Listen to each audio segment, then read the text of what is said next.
디지털 시대를 맞이하는 전문가들의 톡톡 튀는 수다. 디톡스입니다. 네, 저는 뇌과학 박사 장동선이고요. 작가 최 사장입니다.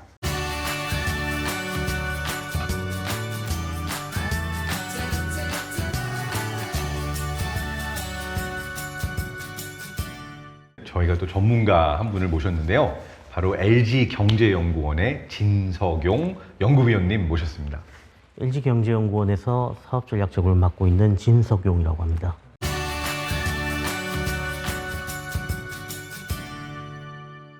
오늘 이 편에 굉장히 흥미로운 주제가 많더라고요. 디지털 신산업이었나요?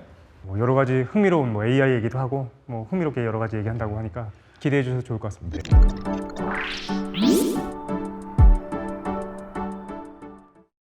최 사장님은 AI 그러면 뭐가 떠오르세요? 그냥 이미지가? 저는 사실 시리, 스피커 이 정도는 이렇게 근데 그것도 AI라고 얘기할 수 있나 그 생각이 들어가지고 이제 인공지능 이러면 보통 떠오르는 게 로봇이 일단 떠오르는 것 같습니다. 왜냐하면 AI 같은 경우는 그 센서와 그 로봇 몸체랄까요? 그 기구부를 구성하는 이펙터와 함께 로봇을 구성하는 3대 요소 중에 하나입니다. AI가. 그러니까 인간을 두고 생각하면 센서. 센서라는 거는 이제 감각기관인 거고 이펙터는 내가 팔다리 움직일 수 있는 모든 거고 네네. 그리고 AI라고 부르는 거는 우리의 뇌 CPU나 이런 거. CPU처럼. 근데 이제 그거보다 조금 더 발전된 단계라고도 볼 수가 있겠죠. 왜냐하면 단순히 이제 어느 한 군데만 있는 그게 아니라 사실 모든 거를 총괄해가지고 연결해주는 역할을 AI가 하니까.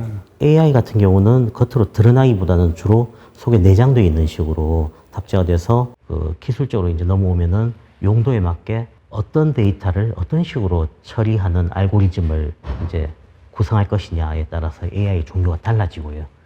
그 왓슨, 과거의 왓슨처럼 인간이 가지고 있는 관련되어 있는 모든 그 데이터와 그 인포메이션을 축적을 해놓고 이 정해진 그 데이터 풀셋 안에서 그 인간이 짜준 그 추론에 따라서 정확한 답을 찾아 나가는 전문가 방식, 엑스퍼트 시스템, 알파고로 유명한 딥러닝 같은 기계학습이지 않습니까? 이건 어떻게 보면은 그 데이터 드리븐 방식이라서 많은 데이터를 주고 난 다음에 최적의 그 솔루션은 어디 있느냐 스스로 이제 인공지능이 계속 확률론적인 방법을 찾아 나감으로써 답을 찾는 게 딥러닝 같은 이제 머신러닝 기계학습 방식이 있고 최근에는 혼용을 많이 하고 있고요.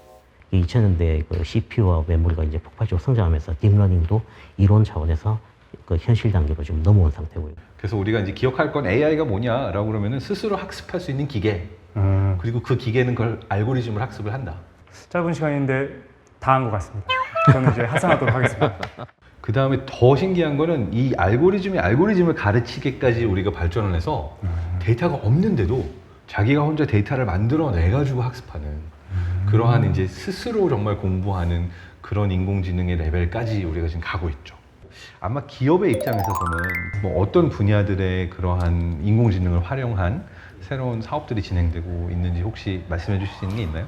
대표적으로 제약회사의 그 R&D 과정입니다. 신약을 만들기 위해서 시간이 아주 걸리고 또 이제 실험도 많이 해야 되는데요. 이 과정을 인공지능을 도입을 해서 시간을 많이 단축하는 식으로 지금 나가고 있습니다. 실제 실험을 가상의 실험으로 대체를 한다라든지 또는 과거에는 다루지 못했던 더 많은 데이터들을 더 빠르게 다룸으로써 처리 시간을 줄일 수 있는 거죠. 그런 이제 그 제약회사의 R&D부터 시작해서 일반 회사 같은 경우에는 소비자 어떤 기여도 조사 같은 것들도 이제 인공지능을 활용해서 하고 있죠. 그러니까 대표적인 예로 우리가 SNS, 페이스북 같은 데서 좋아요 누르잖아요. 근데 이제 어떤 연구 결과가 2012년도에 있었냐면 그 좋아요 100개를 분석하잖아요. 인공지능이 분석을 하면 최 사장님 어머니께서 최 사장님이 이거 좋아할 거다라고 예측하고 아는 것보다 더 예측력이 올라간다고 해요. 그러니까 어떻게 보면 우리 엄마보다 나를 더 잘 아는 거죠, 인공지능이. AI가 개발되고 네 취향에 대해서 알고 네가 원하는 것도 적합하고 제공할 것이다.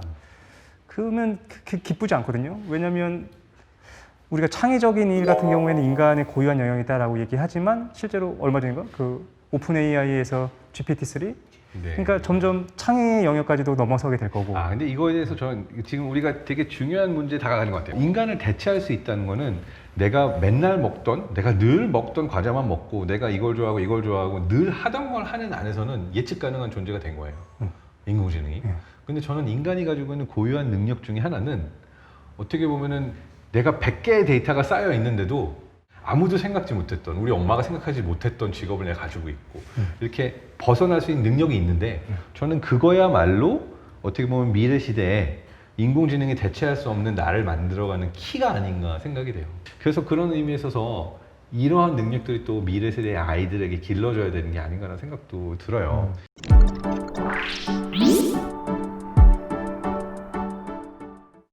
두 번째 키워드는 혁신기업입니다. 혁신 기업. 방금도 이제 혁신 기업 하면 요즘 아이콘처럼 늘 생각나는 사람 있죠. 네, 일론 머스크가 일론 말하는. 머스크. 네. 혁신의 아이콘처럼 생각이 되죠. 근데 이제 여기서 궁금한 거, 혁신 기업이 가지고 있을 조건이 무엇일까요? 그 혁신을 하는 어떤 그 뭐 혁신가와 혁신 기업은 너무나 이제 당연한 것들도 새로운 눈으로 계속 새롭게 분석하고 만들어 나갈 수 있는 방법을 찾는 곳이 아닌가 그렇게 생각합니다. 예전에는 어떤 제품을 만들었냐 이게 중요했는데 그게 아니고 지금은 고객이 원하는 제품을 만들었는가, 정말 고객의 그 트렌드와 사람들이 원하는 바를 읽었는가 이건데 그 점에 있어서 앨런 머스크나 이런 혁신 기업의 이제 아이콘이 될 수 있는 분들은 사람들이 원하는 것까지 읽어낸 거죠. 그냥 사람들이 알아줬기 때문에 성공한 게 아니라 이 사람들의 트렌드를 읽어서 알아주는 것까지도 혁신 기업으로 불릴 수 있는 조건이 아닐까 그렇게 한번 생각을 해봅니다. 뭐 또 이제 혁신 기술 얘기하면 어떤 기술이 떠오르세요? 저는 이제 이게 혁신이다 느끼는 게 네. 진짜 자율주행차들이 돌아다니고 있잖아요. 네. 그래서 이건 진짜 나왔네? 그런 생각을 하게 되는 것 같아요. 일반인들은 잘 모르잖아요. 혹시 지금 자율주행 기술이 어디까지 와 있는지 또 어떤 단계로 구분이 되는지 간단하게 소개해 주실 수 있을까요? 그 자율주행차로 불리는 이제 기술들 중에서 현재 상용화되어 있는 수준은 그 사람을 돕는 정도. 보조. 예, 보조하는 수준. 그래서 그 자율주행을 보통 이제 여러 가지 단계로 나눠서 이야기를 하시고 계신데요. 그 자율주행 단계를 나누는 건 결국 사람이 운전하는 데 있어서 얼마나 개입을 하느냐, 전적으로 개입하느냐, 개입을 줄이느냐, 그 개입의 수준에 따라서 그 레벨을 나누고 있습니다. 그래서 지금 현재 상용화된 거는 상당히 이제 거의 사람이 운전을 하고 아주 이제 유사시에 대해서 위험 신호를 준다라든지 뭐 차선 유지라든지 앞차와의 간격 유지, 또 사각지대 자동차 들어올 때 신호를 주는 그 정도 수준으로 상용화되어 있죠. 이게 보통 그 자율주행 레벨을 나눌 때 한 2단계 정도로 이야기를 하고 있습니다. 그 광고 같은 데 보면 이제 3단계다, 3.5단계 나온다 막 이렇게 하는데 실제로 그런 건 없는 건가요? 그거는 좀 그 연구 단계에서 하고 있는데 그 어떤 그 사회적인 이제 큰 관심거리인 사고가 났을 때 누가 책임지느냐 이런 이슈들, 또 기업들 같은 경우에는 그 사고가 한번 나게 되면은 기업의 이미지가 상당히 상처를 받게 되지 않습니까? 그런 이제 실리적인 이슈들 때문에 그 연구개발 단계는 뭐 3단계, 4단계, 5단계까지 하고 있지만은 그 출시를 과감히 하지는 못하는 상황이죠. 이제 AI 시대에 사실 더 복잡해요. 열고 보면. 왜냐하면 자율주행차는 엄청난 데이터를 계속 프로세싱 해야 되잖아요.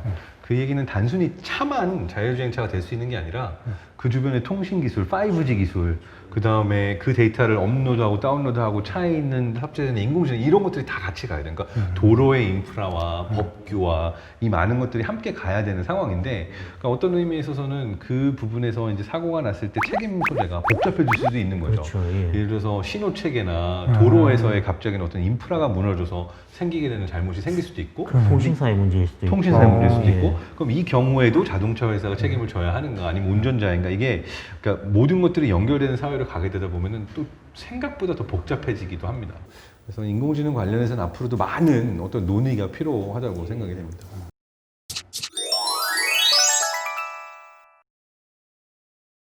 저희가 이제 뭐 테슬라, 자율주행, 많은 이제 혁신 기업 얘기를 했습니다만 또 혁신적인 아이디어들을 계속 내보내고 있는 기업이 있잖아요. 그 아마존 무인 드론 얘기 많이 하시는데요. 그 택배 배달을 그렇다면 미래에는 무인 드론이 대체하게 될까요? 이 지역에서는 드론이 택배하는 게 좋을 것이다. 또 이 지역에서는 드론이 아니라 어떤 이제 바퀴 달린 로봇, 또는 경우에 따라서 이 다리 달린 보행 로봇이 더 이제 뭐 적합해서 그 지역마다 실제 무인 택배를 맞는 어떤 기계는 좀 상이할 것으로 보입니다. 박사님은 어떠세요? 저는 무조건 100% 대체는 안 할 텐데요. 지역에 따라서 이제 미국 같은 경우는 아주 멀리까지 또 도로 사정이 안 좋은 곳에도 이동을 해야 될 때가 있잖아요.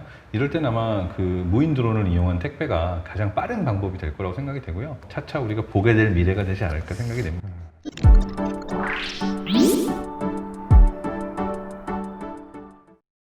세 번째 키워드는 바로 플랫폼 기업입니다. 플랫폼 기업. 예. 플랫폼 기업. 뭐 어떤 플랫폼 기업이 떠오르세요? 유튜브. 유튜브랑 유튜브랑 유튜브 소속은 구글, 알파벳 뭐 그쵸, 이런 거 예. 있죠. 네. 그다음에 뭐 인스타그램. 그것도 플랫폼 맞죠? 그렇죠. 그러니까 이제 플랫폼 기업 이런 뭐 이런 기업 이름으로 말하면 아 얘네가 플랫폼 기업이야 우리가 많이 들어보긴 했습니다만 네, 어떤 기업이 플랫폼 기업인가요? 플랫폼 기업이 되려면 이제 몇 가지 조건들이 필요한데, 첫 번째는 차별적으로 맞춤화된 고객 가치, 두 번째는 충분한 이제 규모의 참여자, 마지막으로는 이 프로세스상의 복잡성을 제어해줄 수 있는 ICT 기반의 솔루션 시스템, 이 세 가지를 운용하는 기업, 뭐 이렇게 볼 수 있을 것 같습니다. 근데 오늘 또 재밌는 플랫폼 기업 저는 들어보지 못했던 플랫폼 기업의 예를 하나 가져오셨다고 하시더라고요. 네. 혹시 뭐 오카도라고 들어보셨어요? 아보카도는 들어봤는데 오카도는 처음 들었습니다. 오카도? 그 오카도가 이제 온라인 슈퍼마켓이라고 불리는 영국의 식품 전문 온라인 유통회사입니다. 아, 네. 근데 그 말씀하신 것처럼 그 사명은 회사명은 아보카도에서 따온 게 맞아요. 아보카도. 예. 그래서 로고도 그 아보카도의 색깔, 아보카도의 모양을 본따서 그 이제 로고를 붙이고 트럭에도 아보카도 사진을 붙이고 다니죠. 이 회사 같은 경우 그 이제 주목받는 거는 온라인 유통이라는 그 새로운 비즈니스 모델을 만든 아마존조차도 가장 고전하는 게 이 신선식품 온라인 유통인데, 이 신선식품 온라인 유통에서 돈을 벌고 있는 거의 최초의 기업이자 거의 유일한 기업이기 때문에 주목을 받고 있습니다. 그래서 그 전 세계 시장에서 아마존 외의 그 온오프라인 유통업체들은 다 이 회사를 벤치마킹하거나 이 회사의 그 기술 플랫폼을 자기 회사에 이제 사와서 채택을 하고 있는 그런 기업이죠. 우리나라의 이제 플랫폼 기업을 지향하는 다른 어떤 많은 분들은 어떠한 것들을 배울 수 있을까요? 그래서 이 회사 같은 경우에서 배울 수 있는 게 하고자 하는 사업 분야에서 가장 적합한 그 어떤 IT 플랫폼 어떤 것인지, 인공지능 쓴다라면 어떤 인공지능을 쓸 것인지, 또 인공지능을 쓸 때 가장 효과적인 데이터는 어떤 데이터인지, 이 회사는 고객의 구매 성향과 구매 빈도에 초점을 맞춰서 데이터를 수집, 정리를 하고 있습니다.